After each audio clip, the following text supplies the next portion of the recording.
JSX. So this is the new way how you write a React.js code.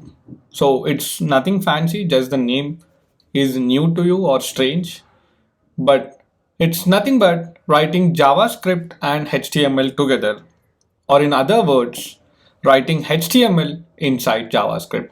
Like here you can see this code looks like a bit of JavaScript where you are defining variables and everything. But on the right hand side, you see that it is a HTML, right? Similarly, suddenly you find a return statement and inside that you are returning some HTML, right? So that is JSX for you. JSX writing HTML inside JavaScript. That's it. Okay. So let's see how we can write and what are the different features and what all things you need to understand before moving on to the other concepts of React.js, right? So let me clean out this and let me start a fresh script. So as I said, function. So all of these are the JavaScript syntax, and now whatever I am writing inside the return statement is a JSX. So a function which is returning HTML is called as component. We'll see what more about components in the next video. But yeah, so see, now I'm writing HTML, the plain HTML, and I'm just mentioning it as hello world. Okay, so npm start.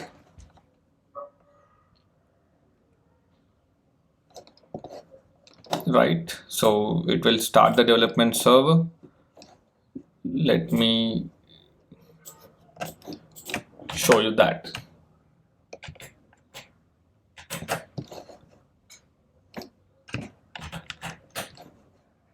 Yeah, so localhost 3000, right? So now what have we done? We have returned the HTML content inside the JavaScript function. So this is all JSX. So the extension is still .js. So you're not writing anything extra. But why? Why do we need such a thing, right? So the first thing with the HTML, the problem with HTML is it is not a programming language. It's a templating or scripting language, right? HTML is a scripting language.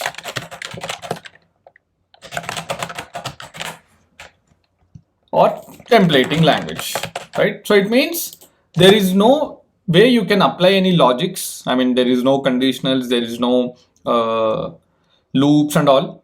So by adding HTML, the power of JavaScript, the logic which is close to the rendering part are now combined so that things get a lot easier for you, not importing a HTML file and again modifying the strings dynamically, appending and all of that stuff. Now it can be easily changed. But now, how do we use this JSX? What are the different features which you can keep in mind while going forward, right? So the first thing is how you can write a dynamic variable. So this is a JavaScript, this is a HTML, right? So if you want to access or if you want to add the features of JavaScript to it, simply use this. So dollar, you don't even need the dollar. And what I'll do is constant name equal to Vasudev, right? So now I just accessed a JavaScript variable inside the HTML. So this is JSX. So whenever you want to call or whenever you want to use any JavaScript kind of syntax in the HTML, you just open the flower brackets and inside that you start writing your JavaScript code, right? So now you can see the JavaScript variable has been read, right? Similarly, if you want to call another JavaScript function, okay, so let me write a function which returns new date of that, okay, so date, or I can say get date, right? So here I am just returning the new date,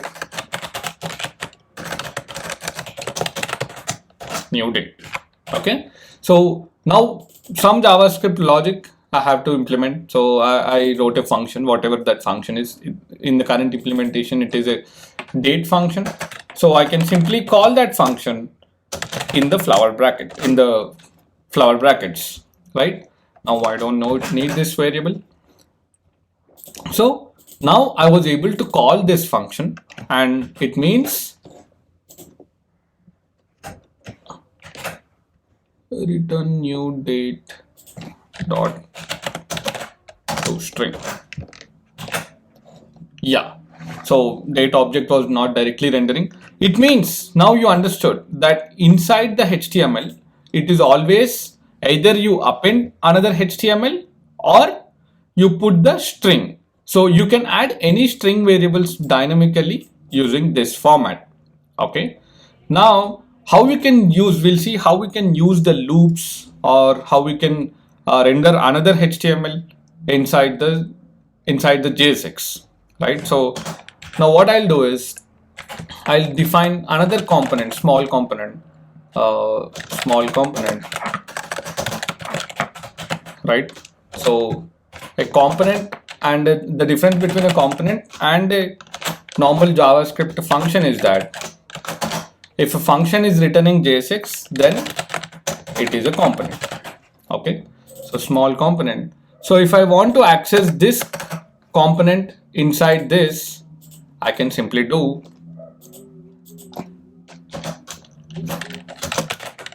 small component. So whenever you are referring to another HTML element or the React component, you just simply mention this, right? So now you can see the small component has appeared. Also, if you want to loop through any data, okay, so I'll define array of names. Okay, I'll define array of names, my name, and I'll add Iron Man, Spider-Man, Captain America, right? So superheroes, right? So if I want to loop through this array in my JSX, right? So JSX is nothing fancy. It's, you just need to understand how you can write your JavaScript code inside the HTML, right? So again, so I want to write a JavaScript code which can loop over this array, right? So I'll simply open the flower brackets, right? And then superheroes dot map. So I'm mapping over this array, right? So this is the syntax for it, map array and element or superhero. And now I'm simply returning. So return span the superhero. So again, inside HTML, I want to access this variable, right? So again, it is simple. Just do this. So now what I have done, I have looped through this array. So I'm doing the loop inside the HTML code. Hence, I have wrapped it inside the flower brackets so that I get the power of JavaScript. Now I'm looping over these superheroes using the map. Okay. So, and now again, I was returning a span element, and inside which I want to display the superhero name. So I did this. So whenever you want to use the JavaScript power inside the HTML, you just put it inside the flower brackets, right? Now, if you see, so it is working as expected, but the only thing is it is not readable. So yeah, now it is a bit readable. So what I can do is I'll wrap it inside another div so it looks a bit cleaner, so that it comes down. That's it. So yeah, now if I see, cool. So hello world, all of these names.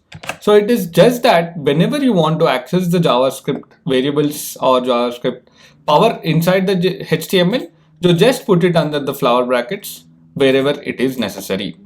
In the same fashion, we will modify this code a bit to see how you can implement the if-else conditions, right? So if you want to implement any if-else conditions, I'll loop the same array. Okay, I'll loop the same array, right? And I will display, I'll get the index property, right? So if index %2, so if I'm looking for only even elements, if index %2, then do this, return paragraph tag, right? So what it is, superhero. So again, I'm accessing, so if you directly put it like this, instead of flower, this brackets, flower brackets, now what will happen? See, it is printing the text superhero. It is not trying to read the value of superhero. So whenever you want to do that, inside the HTML, you wrap it inside the flower brackets. That's it. Now I can see all the even indexed elements, right? So the same way, if I want to render a normal one like this, superheroes, or I can say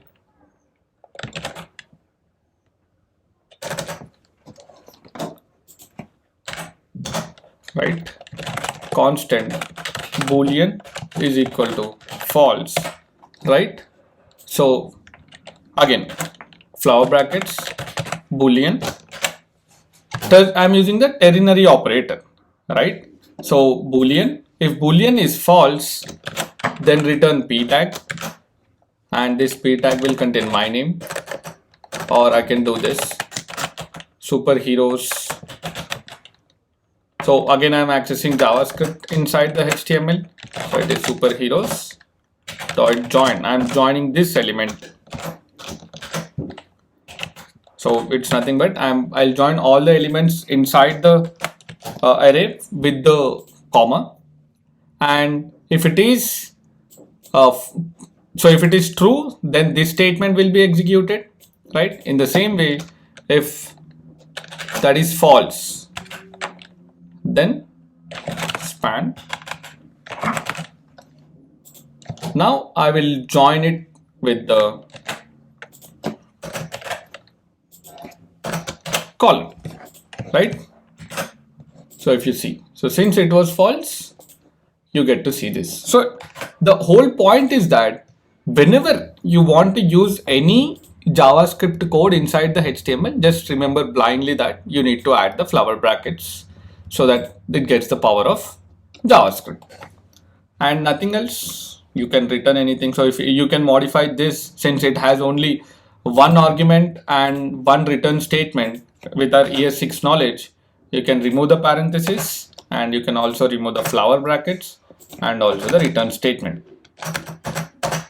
So yeah, now this looks a lot cleaner, only one line, right? Yeah, so both are same, right? But what I want you to explain is, whenever you are writing any JSX, okay, so let me clean out this. Whenever you are writing any JSX, it is technically getting converted into JavaScript objects only. Okay, so let's say I'm passing a class name is equal to some class. Okay, so now what actually it is happening is, this gets converted into constant object equal to type. What is this type? Div element. So div and props.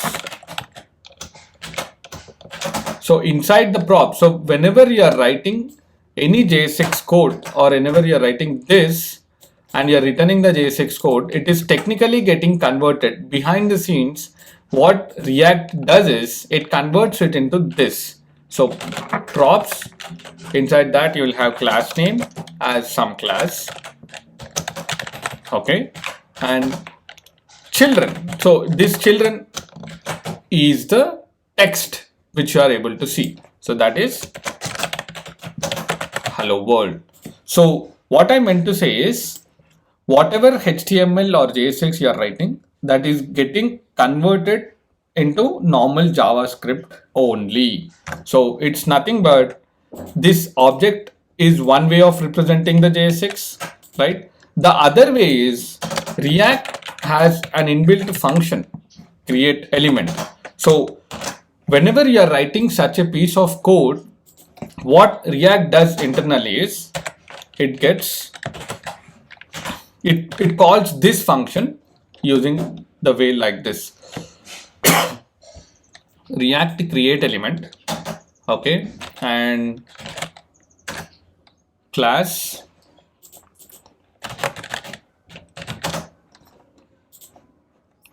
React create element, and it does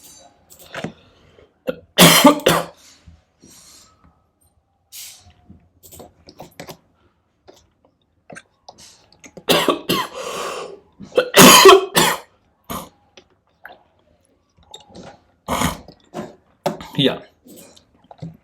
Whenever you write any JSX code, it is ultimately getting converted in this fashion, or React is calling this React.class create element with the class name some class, okay, and the third argument is the content, that is hello world.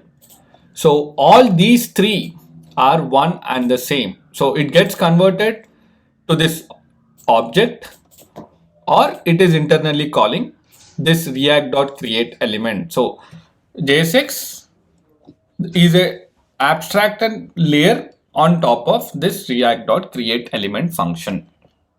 Okay.